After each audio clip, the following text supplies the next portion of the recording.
એશિયાની સૌથી અમીર કોર્પોરેશનની ચૂંટણીમાં મોટા ઉલટફેરના સંકેત દેખાઈ રહ્યા છે. બીએમસીમાં ઠાકરે રાજને પૂર્ણ વિરામ લાગે તેવી સ્થિતિ છે. બીએમસી ચૂંટણીમાં ભાજપ બમ્પર જીત તરફ આગળ વધી રહ્યું છે, ત્યારે એશિયાની આ સૌથી અમીર કોર્પોરેશનની ચૂંટણી, જેમાં હાલ જે રૂઝાન શરૂઆતી સામે આવ્યા, શરૂઆતી રૂઝાન બતાવી રહ્યા છે ભાજપ અને મહાયુતિ છે તે આગળ દેખાઈ રહ્યા છે. આંકડા સ્પષ્ટપણે દેખાઈ રહ્યા છે. કોંગ્રેસની 10 જેટલી સીટો છે અને ભાજપ ગઠબંધન જેટલું છે તેમાં 108 જેટલી સીટ, શિવસેના 57 પર છે, એનસીપી હાલ 1 પર છે અને અન્ય જેટલી 5 જે સીટો છે, અન્યની 5 સીટો. ત્યારે બીએમસીની ચૂંટણીમાં આ મહત્વની વાત એક બાદ એક સામે આવી રહી છે. ચૂંટણીમાં મહાયુતિ 100 થી વધારે બેઠક પર આગળ છે. સમગ્ર દેશની સૌથી ધનિક અને સૌથી મોટી મ્યુનિસિપલ કોર્પોરેશનનું આજે પરિણામ જાહેર થઈ જઈ રહ્યું છે. મુંબઈ મ્યુનિસિપલ કોર્પોરેશનનું અત્યારે મતગણતરી ચાલી રહી છે. 227 જેટલા વોર્ડનું સૌથી મોટા આ મ્યુનિસિપલ કોર્પોરેશનની અત્યારે મતગણતરી ચાલી રહી છે. ત્યારે હવે ધીમે ધીમે રૂઝાન આવી રહ્યા છે. મહાયુતિ અને ભાજપ જે છે તે આગળ વધી રહ્યું છે. ત્યારે આપણી સાથે ભાજપના ધારાસભ્ય મનીષાબેન ચૌધરી જોડાયા છે, તેઓની સાથે વાત કરીશું. મનીષાબેન, કઈ રીતનું અત્યારે મુંબઈ મ્યુનિસિપલ કોર્પોરેશનનું ઇલેક્શન ચાલી રહ્યું છે અને સૌની નજર આ ઇલેક્શન પર છે, કઈ રીતે શું કહેશો?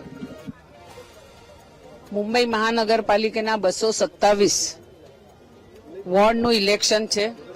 આ ઇલેક્શન વિકાસના કામ પર ઇલેક્શન છે.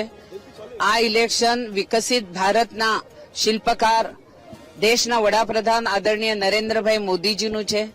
મહારાષ્ટ્રનું વિકસિત મહારાષ્ટ્ર કરવાના અમારા દેવેન્દ્રજી અને એકનાથ શિંદેજી એમનું આ ઇલેક્શન છે. અને મારા દહીસર વિધાનસભા ક્ષેત્રમાં અમારા 6 ઉમેદવાર છે. એમાં 1 નંબરમાં રામ યાદવ વિજયી થયો છે. 2 નંબરમાં અત્યાર સુધી અમારો નિર્ણય આવ્યો એમાં 2 નંબરમાં અમારા તેજસ્વી ઘોસાળકર વિજયી થયા છે. 10 નંબરમાં અમારા જીતેન્દ્ર અંબાલાલ પટેલ 4,500 થી આગળ છે, એ બી જીતી જશે. એ પ્રમાણે ભારતીય જનતા પાર્ટી શિવસેના 6 વોર્ડ અમે જીતશું, કેમ કે અમારું કામ બોલાય છે. મતદારોનો અમારા ઉપર વિશ્વાસ, તે જ પ્રમાણે અમારા કેન્દ્રીય મંત્રી પિયુષ ગોયલજી એમને કરેલો ઉત્તર મુંબઈનો વિકાસ, આ બધા ઉપરથી પ્રામાણિક કાર્યકર્તાઓ મતદારોએ કોઈના બી દાદાગીરીમાં, કોઈમાં બી લક્ષ્મી દર્શનને બધાએ લાત મારી છે ને અમારો વિજય ખેંચીને લાવ્યા છે. આ વખતે સૌથી વધારે મુંબઈ કોર્પોરેશનના ઇલેક્શનની ચર્ચા થઈ, જે રીતે પાછલા દિવસોમાં જોવા મળ્યું છે, વિધાનસભાના ઇલેક્શનને લઈને જોવા મળ્યું છે. મહાયુતિ જે ગઠબંધન બન્યું અને તેની સામે હવે જે ઠાકરે બંધુઓમાં મતભેદ હતો એ પણ એ લોકોએ અંદર સોલ્વ કરી લઈને અત્યારે એક થયા. આ મહાયુતિને પાળવા માટે કેટલું ચર્ચાસ્પદ?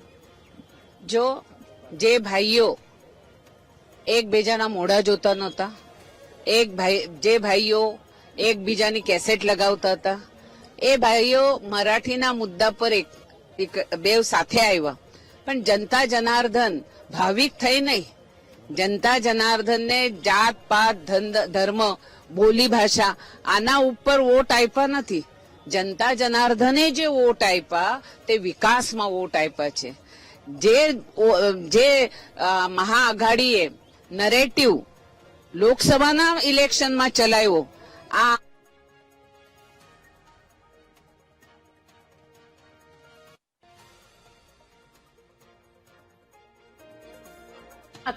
એ વાત અહીંયા સૌથી મોટો સવાલ. પરંતુ કોંગ્રેસનો સંપૂર્ણપણે સફાયો, અને એક વાતમાં અહીંયા સવાલો થઈ રહ્યા છે, કારણ કે હજુ પૂર્ણ પરિણામ આવવાની થોડી વાર છે અને ત્યારબાદ ચિત્ર આખું સ્પષ્ટ થઈ જશે. એશિયાની સૌથી મોટી મહાનગરપાલિકા જેની કોર્પોરેશનની ચૂંટણી, અને થોડી જ વારમાં ચિત્ર સ્પષ્ટ થશે. પરંતુ વાત એ કે શિવસેના અત્યાર સુધી 84 સીટ પર અત્યાર સુધી આગળ હતી. હવે 2025ની જે આખું રિઝલ્ટ સામે આવ્યું છે, ચિત્ર કંઈક અલગ છે. ભાજપ મહાયુતિ શરૂઆતી રૂઝાન શરૂઆતથી જ આગળ છે. 115 સીટ પર અત્યારે હાલ આગળ દેખાઈ રહ્યું છે. કોંગ્રેસનો સફાયો કે કેમ, સૌથી મોટો પ્રશ્નાર્થ અહીંયા થઈ રહ્યો છે. શિવસેના 68 જેટલી સીટો અહીંયા દેખાઈ રહી છે. કેટલાય વાયદાઓ કરવામાં આવ્યા હતા. ભારતીય જનતા પાર્ટી, શિવસેના કે જેમણે મહિલાઓની બસ યાત્રા કે અનેક મહત્વની વાતો કરી હતી, તેના પર મહોર લાગી છે કે કેમ, એ પણ એક વાત.